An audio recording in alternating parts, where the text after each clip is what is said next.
dissection topic is dissection of back of the leg. Now here you can see this is the back of the leg which extends from the back of the knee joint to the back of the heel. Okay, now this is also known as a calf. It is similar to the front of the forearm. Now it mainly contains a superficial and a deep group of the muscle of the back of the leg. Now after removing the skin, you can see here the superficial fascia. Now in the superficial fascia, there are main two structures are present. These are the, here you can see the small saphenous vein, and the another is a sural nerve. Okay, now first about the small saphenous vein. Now in the superficial fascia, now you can see here this is a small saphenous vein. Now this is a small saphenous vein which is continuous at the lateral end of the dorsal venous arch, which begins over here. Okay, then it passes along the lateral border of the foot. It passes behind the this is a lateral malleolus. So along the lateral malleolus, this small saphenous vein passes behind the lateral malleolus and then passes along this lateral border of the tendocalcaneus. This is a tendocalcaneus. Okay. Now then it runs upward in direction along the back midline of the back of the leg to reach up to the popliteal fossa. In the popliteal fossa, this small saphenous vein ends by terminating to this popliteal vein. Okay, now coming to the another structure present in the superficial fascia, that is a sural nerve. Okay, so this is a sural nerve. Now before that I am describing about the cutaneous nerve supply of the back of the leg. So the cutaneous supply of the back of the leg, it is divided into three parts: central portion, medial part, and the lateral part. Okay, so in the central part, it is in the upper half of the central part, which is supplied by mainly the posterior cutaneous nerve of the thigh. This posterior cutaneous nerve of the thigh, that is a branch from the sacral plexus, S1, S2 and S3, which supplied the skin of the back of the leg. Now another nerve, that is a sural nerve. Here you can see this is a sural nerve. You can see here clearly the sural nerve which lies in the superficial fascia. This sural nerve, it is a branch from the tibial nerve. Okay, now this sural nerve mainly supply the skin over the lower part of the back of the leg. Then it runs along the small saphenous vein and passes along the lateral border of the foot up to the little toe to supply the lateral border of the foot up to the little toe. Now along the lateral side of the back of the leg, it is in the upper part, it is supplied by the lateral cutaneous nerve of the calf. Here in that portion, it is supplied by the lateral cutaneous nerve of the calf, which is a branch from the common peroneal nerve. Okay, now along the medial aspect over the back of the leg, it is supplied by the saphenous nerve. Now this saphenous nerve, it is a branch from the femoral nerve. Okay, so in the upper part, the back of the leg, skin of the back of the leg, it is supplied by the medial cutaneous nerve of the thigh, which is a branch from the femoral nerve. In the lower part, medial side, it is supplied by the saphenous nerve, which supply the medial border of the foot up to the base of the great toe. Okay, so this is all about the cutaneous supply of the back of the leg. Now after that, I am describing about the muscles. So muscles in the back of the leg are divided into two parts: superficial group and the deep group. In the superficial group, there are mainly the gastrocnemius, soleus and the plantaris muscle. Now first about the gastrocnemius. Now here you can see these are the two heads of the gastrocnemius. Okay, so this is the medial head of the gastrocnemius and this one is a lateral head of the gastrocnemius. Okay, so first about the medial head. This medial head of the gastrocnemius, which arises from the posterior superior part of the medial condyle of the femur, just behind the adductor tubercle. Okay, it also arises from the capsule of the knee joint. Now this one is a lateral head of the gastrocnemius. This lateral head of the gastrocnemius, which arises from the lateral condyle of the femur.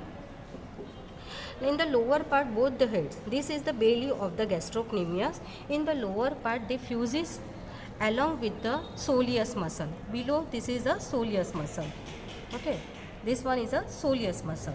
Okay, so both the head of the gastrocnemius along with the soleus muscle together, this together forms a triceps suri, that is a tendon of the Achilles tendon, tendocalcaneus, and this tendocalcaneus is inserted over the this middle 1/3 portion of the posterior surface of the calcaneum. Okay. Now, what is the main action of this gastrocnemius? Now, this gastrocnemius helps in the plantar flexion, so it helps in the running, jumping movement. Okay, and it is supplied by the tibial nerve. Okay, after that there is a one muscle, that is a, this you can see here, this is a soleus muscle. This one is a soleus muscle. Now, this soleus muscle, this portion is a soleus muscle. Okay, so this muscle is arises from the soleal line of the tibia, posterior surface of the fibula, and posterior surface of the shaft of the fibula, and the tendinous arch between the tibia and the fibula. In the lower part, soleus accompanied with the two head of the gastrocnemius and forms a tendo Achilles, and they ultimately inserted over the medial part of the posterior surface of the calcaneum. So this is the soleus muscle, which is also known as a peripheral heart. Why? Because it contains so many venous sinuses. Now this venous sinuses helps in the, when the soleus muscle is contracted, so the blood from this venous sinus goes in the upward direction. Okay, but when it relaxed in position, the blood from the superficial vein enters into the deep vein via the perforators, and then it enters into the these venous sinuses. Okay. So also the soleus, it is a multipinnate muscle. It is having a red fibers, and it is powerful than the gastrocnemius muscle. It is also known as a bottom gear of a car, while the gastrocnemius, it is known as a top gear of a car. Okay, so it helps mainly in the this top gear of the car, and it helps in the mainly running and the jumping movement. Now coming to another superficial group of the muscle, that is a plantaris muscle. Now this you can see, this is a plantaris, tendon of the plantaris. Okay, now it is having a small belly portion. You can see here, this is a plantaris.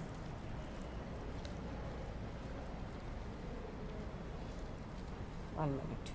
Okay, so this one is a plantaris muscle. Okay, so in the upper part having a small belly, having a small fibers, and the long tendon. This is a long tendon. Okay, now this in the lower part, this plantaris muscle crosses the from lateral to medial side. Okay, and along with the tendocalcaneus, it is inserted over the middle portion of the posterior surface of the calcaneum. Now this plantaris muscle arises from the lower part of the lateral supracondylar line. Okay, and it is also supplied by the tibial nerve. Its main action, functional importance is that it is used for the grafting purpose. Its tendon is used for the grafting purpose. Okay, now coming to, so this is all about the superficial. Now coming to the deep group of the muscle. Now in the deep group, you can see here the first muscle, that is a popliteus muscle. Now this popliteus muscle, which arises from the lateral condyle of the femur, where it is arises from the popliteal groove. Okay, then the fibers are passing behind the knee joint and inserted over the posterior surface of the tibia. You can see here, this is the fibers of the popliteus muscle, which is inserted over the posterior surface of the tibia just above the soleal line. Now this muscle is supplied by the tibial nerve, and its main action is initiation of the flexion. It initiates the flexion of the knee joint, means it unlocks the knee joint. Now coming to the other deep group of the muscle. Now first one, that is you can see here, this is the flexor digitorum longus. This is the flexor digitorum longus. Before that, I am telling about the flexor retinaculum. Now here you can see this is the portion of the slide, this is the part of the flexor retinaculum which I have cut down. Okay, so the attachment of flexor retinaculum is anteriorly, it is attached over the medial malleolus here, and below and posteriorly it is attached over the calcaneum, medial surface of the lower part of the calcaneum. Now beneath which various tendons are passes out. These are, first one is a tibialis posterior tendon, then the second one is a flexor digitorum longus. After that coming a nerves and vessel. So this one is a posterior tibial artery, this is a tibial nerve, and the last tendon, that is your here you can see this is a flexor hallucis longus. So the mnemonic for this tendon which passes behind the flexor retinaculum is Tom, Dick and Harry. T for the tibialis posterior, D for the flexor digitorum longus, then N for the A for posterior tibial artery, N for the tibial nerve, and H for the flexor hallucis longus. Now coming to this muscle one by one. Now first about this tendon, that is a tendon of flexor digitorum longus. Now the flexor digitorum longus tendon which arises from the posterior surface of the tibia, mainly from the upper 2/3 portion and its medial part. In the lower part, the tendon of the flexor digitorum longus crosses the tibialis posterior from medial to lateral side and passes behind the flexor retinaculum and enters into the sole. Here it divides into the four digital tendon, lateral four toes, and ultimately inserted over the plantar surface of the distal phalanges. Okay. Now it also, this flexor digitorum longus, also this is the insertion of the flexor digitorum in accessorius and also gives the origin of the lumbrical muscles. Okay. Now this flexor digitorum longus, it is supplied by the tibial nerve and its main function is plantar flexion of all the lateral four great toes. Lateral four toes, not great toes. Okay. Now the another muscle, that is here you can see this is the tendon of the this flexor hallucis longus. Now this flexor hallucis longus arises from the, this is the tendon of flexor hallucis longus which arises from the posterior surface of the fibula in its lower 3/4 portion. Okay, then this flexor hallucis longus tendon crosses from lateral to medial side and it crosses the flexor, passes behind the flexor retinaculum and crosses the flexor digitorum longus from lateral to medial side, and ultimately it is inserted over the plantar surface of the distal phalanx of the great toe. This muscle is also supplied by the tibial nerve and its action is a plantar flexion of the great toe. Okay. Now another muscle, that is a tibialis posterior. So here you can see this is the tibialis tendon of the tibialis posterior, this one. Okay.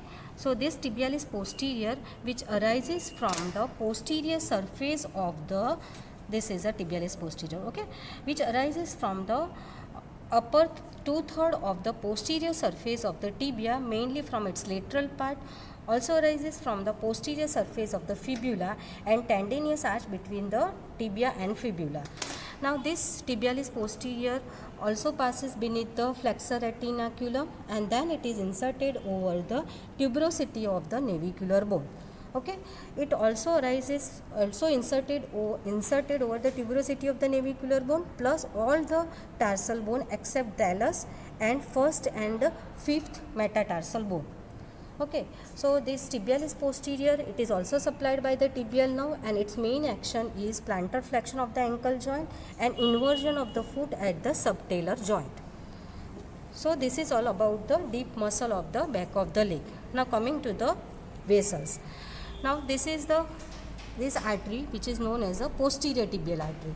Now this posterior tibial artery, which is a branch of the popliteal artery, which begins at the lower border of the popliteus muscle here at this level. Okay. Now this posterior tibial artery, you can see here, this is the posterior tibial artery. Okay. It accompanied with the tibial nerve. It passes beneath the gastrocnemius and soleus muscle and runs in front of this tibialis posterior muscle and the tibia. Just beneath the flexor retinaculum, this artery, which lies between this flexor digitorum longus and flexor hallucis longus. So here you can see this is the artery and this is the flexor digitorum longus. This one is a flexor hallucis longus. Here it ends by dividing terminate into the medial and the lateral plantar arteries. Now, which are the branches of the posterior tibial artery? It gives a circumflex fibular artery which runs towards the neck of the fibula. It also gives a main branch, that is a peroneal artery. Okay. Now, another branches, these are the muscular branches. At the level of the malleolus, it gives a malleolar branches which take part in the anastomosis around the medial malleolus, and it also gives a calcaneal branches. Okay. Now, it also gives a nutrient artery to the tibia. Now, main branch that is arise from the posterior tibial artery, that is a peroneal artery, which passes along the flexor hallucis longus, and it gives a nutrient artery to the fibula. Okay. Now, coming to the nerve, this is a tibial nerve. Okay. So, as you know, this is a branch from the sciatic nerve. Okay. It passes behind the gastrocnemius and soleus, and in the upper 1/3 portion of the leg, it passes in front of the tibialis posterior. In the lower part of the leg, it passes between this tibialis posterior and this flexor digitorum longus and the tibia. Just beneath this flexor retinaculum, tibial nerve passes along with the posterior tibial artery between the tendon of flexor digitorum longus and flexor hallucis longus, and it ends by dividing into the medial and lateral plantar nerve. It gives a articular branches to the knee joint and the ankle joint. It gives a muscular branch to supply the superficial and the deep groove muscle of the back of the leg. Okay. Now, so this is all about the dissection of the back of the leg.